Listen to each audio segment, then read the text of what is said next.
So, be great and tell them it's okay. And so, and also let me add to that. Um, a lot of times we are out of touch with our feelings, right? And when we think suicide is the only alternative or is the answer to get rid of this feeling, right? It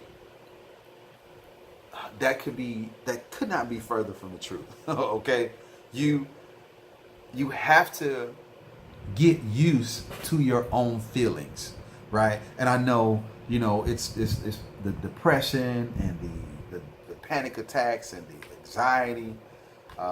the anxiety attacks. I know it is. It's a lot. It's a lot to deal with. The being overwhelmed is a lot to deal with. There are so many things that go on throughout the course of a day in which we make decisions through the chaos, and we make decisions when things are at its roughest point, right? And we get tired of that. The adrenal glands get tired of that, and your serotonin starts to imbalance, your dopamine starts to imbalance, the adrenaline and the cortisol everything is all over the place, and it's an imbalance, right? And we have to bring it into a balance, at some point. And we do that by realizing that um, feeling those things, or being in touch with our feelings, or allowing ourselves to feel, is important. That's where your feelings come in.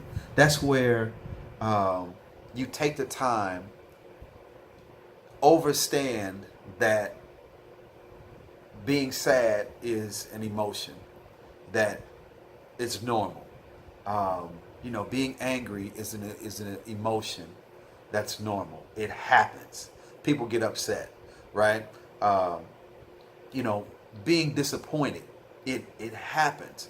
You're going to be disappointed throughout this life. Suffering with the heartbreaks and let's see. Oh, real quick, I got another comment. Please give some examples of signs for people to watch for, because I miss a lot of my daughter's signs. Okay, I sure will. So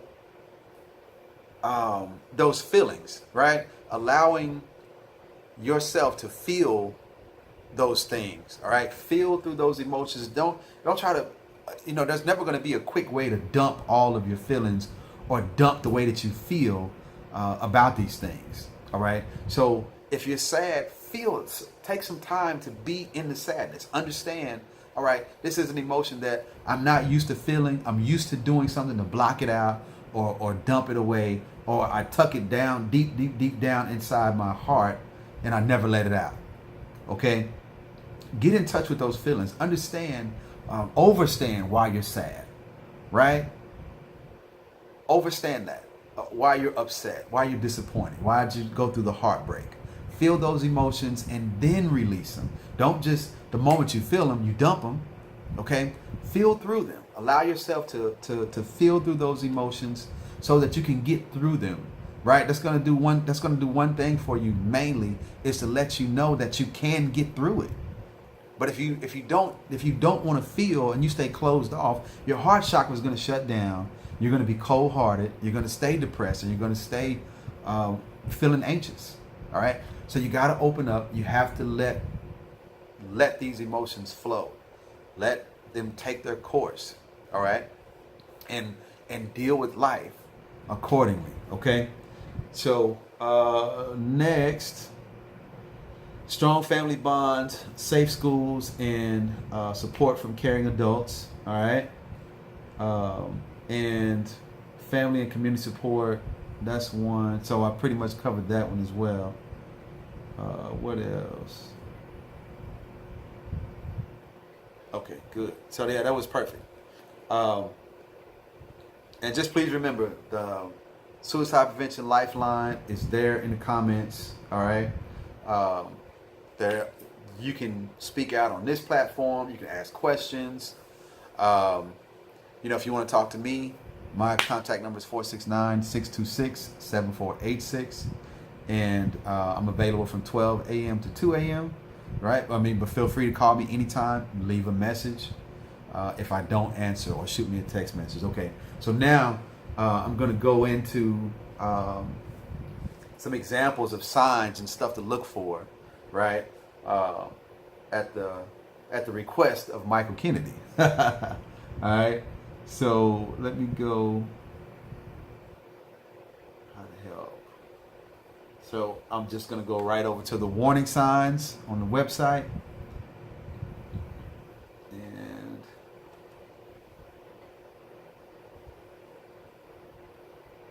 all right. So the first one, and first and foremost, is talking about wanting to die or kill themselves. Like they're literally talking about it. And when you, in my experience, when I've encountered someone that may be suicidal, you always want to ask them how and when and where is this stuff going to take place, right?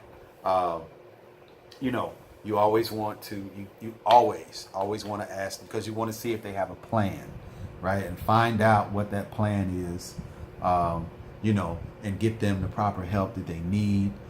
Stay with them if need be, and the whole 9 yards. Okay. So talk if they're definitely if they're talking about it, it is a thought that's going through their head, and that's not something that we need to ignore. Like I said, even if they're joking, even if someone jokingly says, you need to whoa, hey, what do you mean? You wish you were dead, or you could kill yourself right now. Like, what are you talking about? Are you serious? Do I need to get you some help? And if time permits, you need to spend some time with that person, to pick their brain a little bit. All right. So, in the next one, they're looking for a way to kill themselves, like searching online or buying a gun. Definitely. I literally, because I have 4 boys and 5 girls.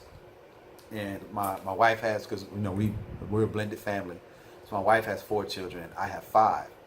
And my girls, I am in their business all the damn time. Like, you see this hat? Dads against daughters dating. They hate when I wear this hat. Because I go to the volleyball games and the cheerleading competitions, and I had this hat on, right? I'm always in their business.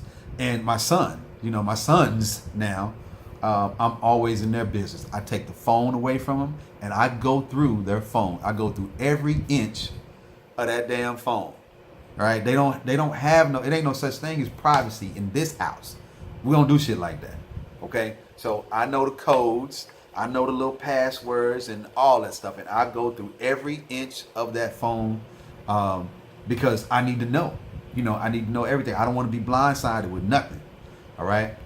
So, and that's what I would invite you as parents to do. If they're looking for a way and they're texting their friends, because my son went to a school out here in the DFW district. One of my sons in Dallas Fort Worth, and they were having a freaking suicide club where people were committing suicide. They all got together and said, hey, it's going to be a cool idea for us to commit suicide together. It'll be awesome because we'll get to die together. What? Really? So, yes, I was in that phone every day, every single day. He's gone, he's grown man now doing his thing, but yes, definitely. We plays no games with them cell phones. So always make sure, parents, make sure you have access to them phones. You want access to text messages, online history. Go to YouTube or Google how to look through phones. If they have a phone that you don't know how to work or whatever, definitely do that. Guns, you always want to keep guns locked up. Right, that is the best safety protocol I can give you about that, because you never know, right? You never know.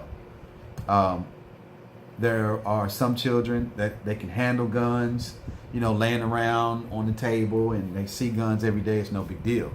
But there's some children who are a little more curious about that, and they need to, um, the guns need to be locked up. So my advice to you, what I would invite you to do is invest in one of those cases or a fingerprint thing to, keep that from happening. So, yeah, you definitely want to be on your P's and Q's with that when you see stuff like that happening. So number 3, talking about feeling hopeless or having no reason to live. Again, they talk about feeling hopeless and having no reason to live, right? So that's definitely something that you want to pay attention to, right? And how I was able to intervene. A quick story: I was going to pick up my girls from a sleepover, and I went into the house with me and the other dad. We were good friends. We played in the little neighborhood football league together.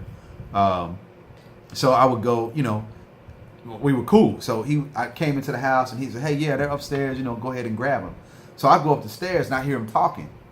I hear him talking and just talking about, what little girls and stuff talk about, right? And at the time they were I think probably 9, 10 years old.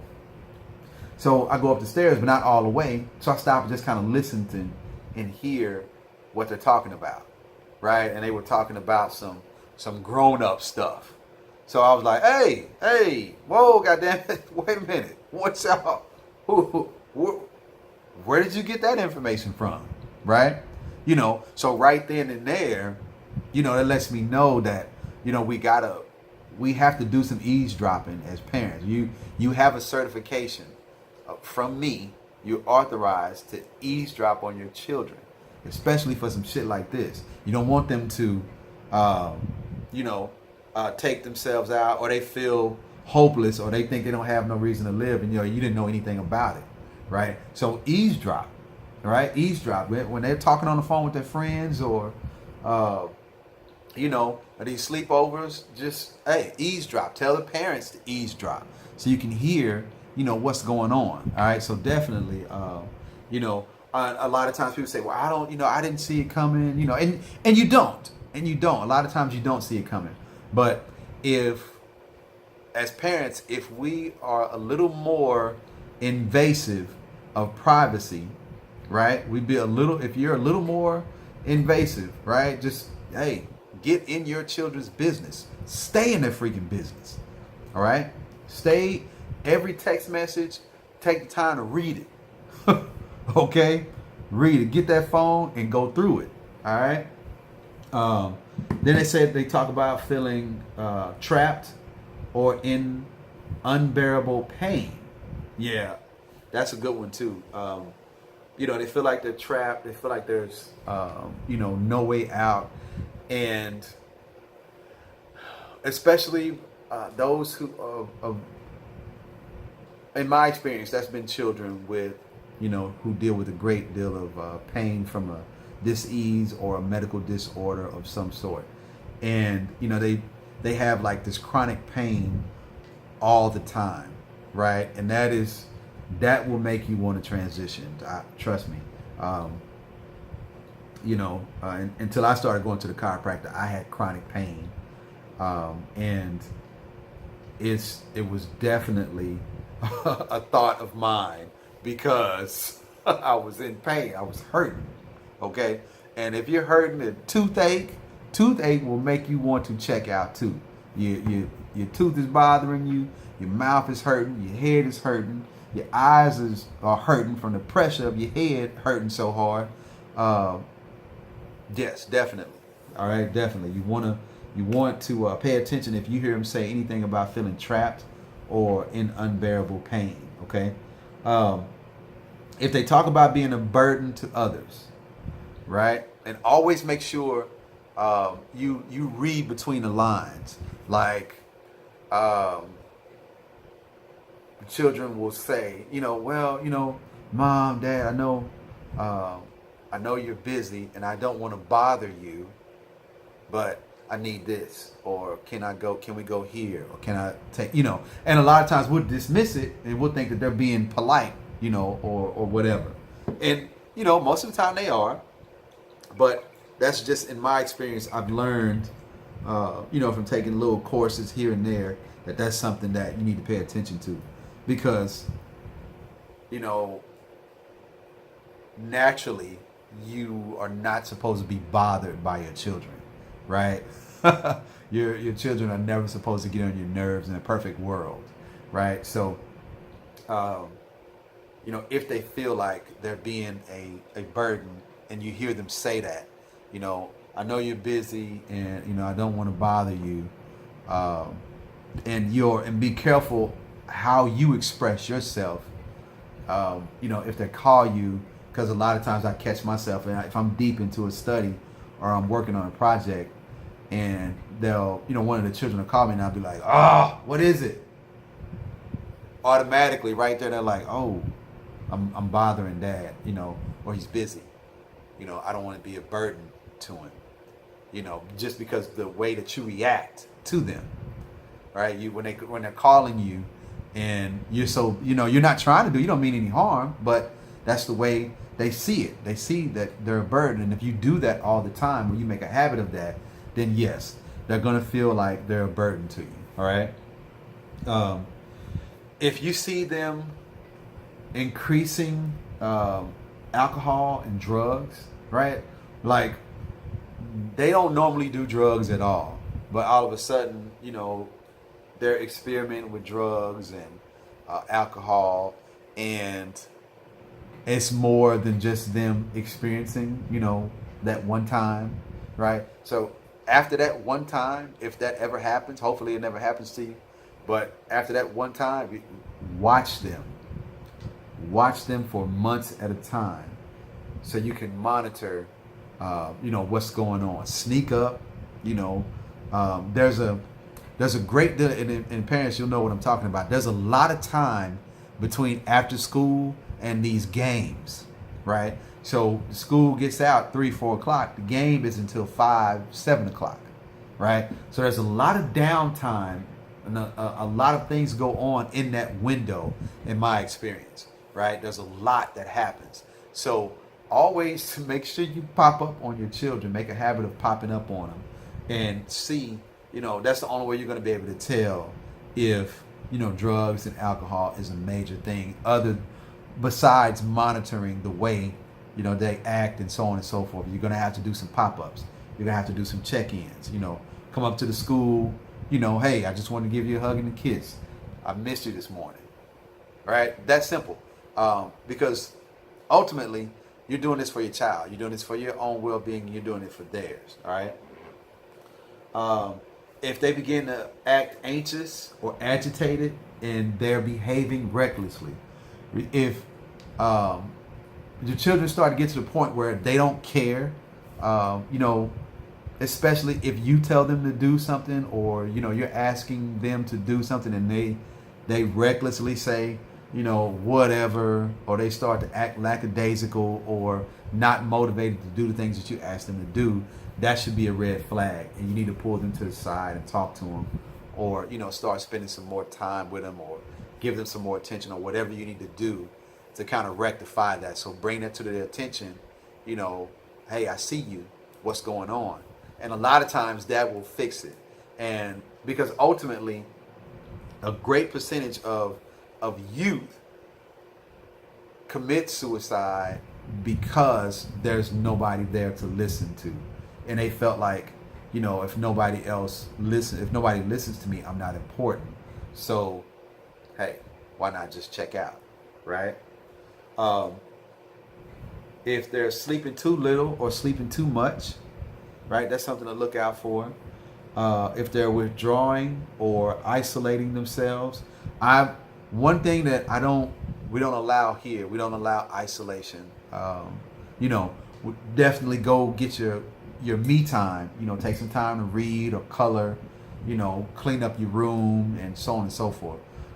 We do allow for that time, but to totally isolate yourself for an extended period of time, no, that's not what we're doing. Go upstairs, you know, I just go, hey, what the hell y'all doing in here? You know, just to joke around with them and mess with them. You know, and also let them know that I'm not just downstairs and I'm going to stay downstairs and never come upstairs, right? Some parents, in my experience, they've never even been in their son's room or child's room or daughter's room unless they're walking through the house showing a friend who's never been there before, right? They've never even been in the son's room, right? So I would invite you to go through your child's belongings, go through their backpacks, go through their pockets, go through extra bags that are in the house. You want to put your hands, touch and see and feel everything, all right? Because you never know, all right? Isolating themselves. You never know, and you know when it gets quiet, you know, that's when my red flag goes up. You know, if it's a little too quiet for a long time, I pop up. You know, I go over there and pop up. Hey, y'all all right in here? You know, because you never know. It could be in there stretched out and, you know, fainted or something. You know, you never know. Okay. So, showing rage or talking about seeking revenge, right? Or extreme mood swings. So, those are the warning signs. Okay. So watch out for the mood swings. Those can be kind of tricky. Yeah, you want to be kind of, because there's different things that are going on, especially females with experiencing their cycle.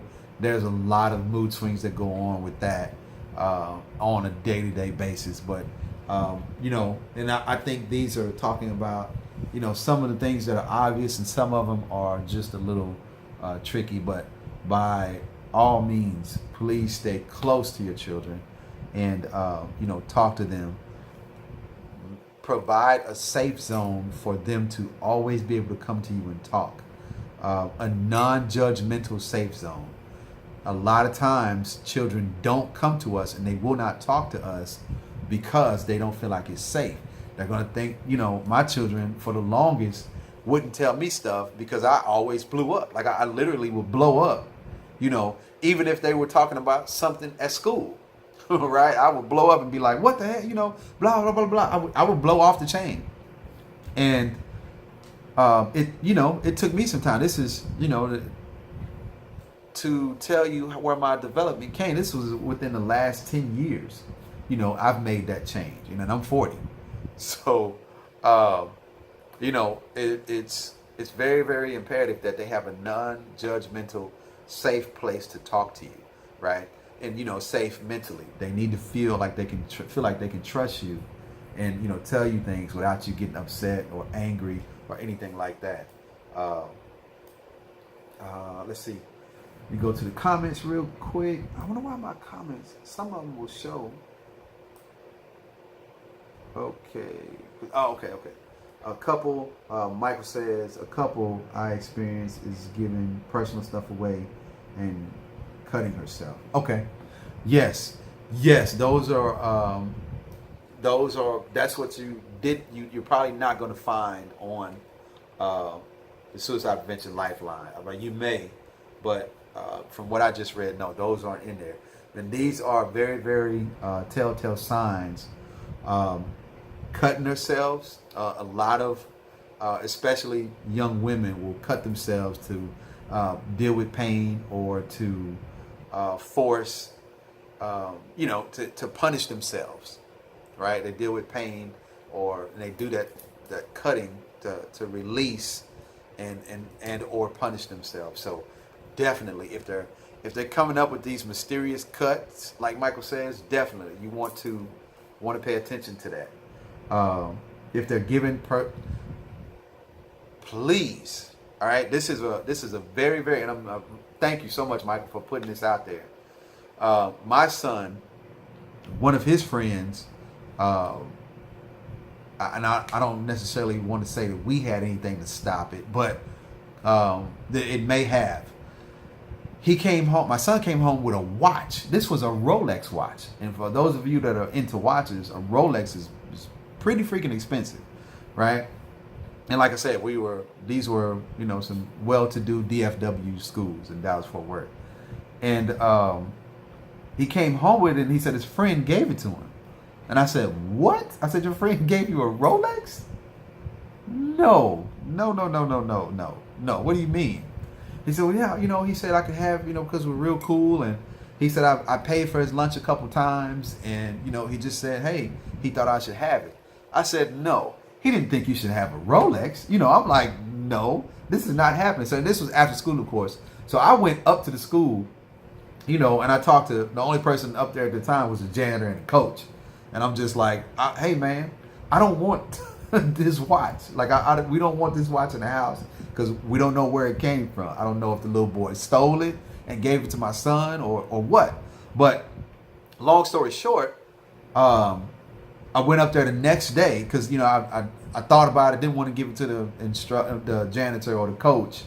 I just said, you know, I'll go in the morning and find out. So come to find out, the young man did have a battle with suicide.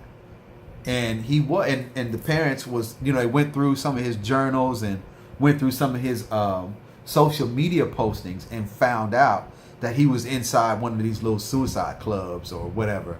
And that's what, you know, his dad got him a Rolex, and, you know, he wanted to give it to my son because, you know, they were cool. But yeah, he was planning to take himself out.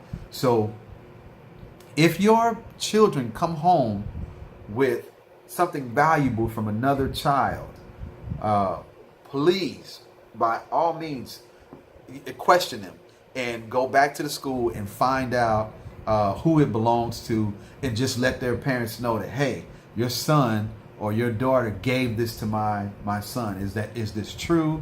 You know, because you never know. And, you know, because of that, you know, because I went up there and said something, then, you know, it let the parents know, hey, you know, what's going on. And the counselor got with them, and they were, you know, it all worked out for the best because the young man is still here. They're still friends. And, you know, but yes, if they're giving away personal stuff, please be mindful of that, right? That's why I say go spend time in their room, you know, check their phones, check their, you know, their jewelry, make sure they got the ring that you bought them, make sure they got the watch that you bought them, make sure they got the necklace that you bought them. You know, just ask these questions and you'll see. You know, so that's my time, guys. I am going to hop off here. If there's any more questions, I'll wait just a moment, see if anybody has anything else to say. Michael, thank you so much for your participation today with the comments. Yeah, you kind of helped me along with the discussion tonight, with the talk tonight. Appreciate it. I'm very, very thankful for that. Feel free to reach out to me anytime. If you are on here and you feel like you need some help immediately, please call the National Suicide Prevention Lifeline. It is 800-273-8255.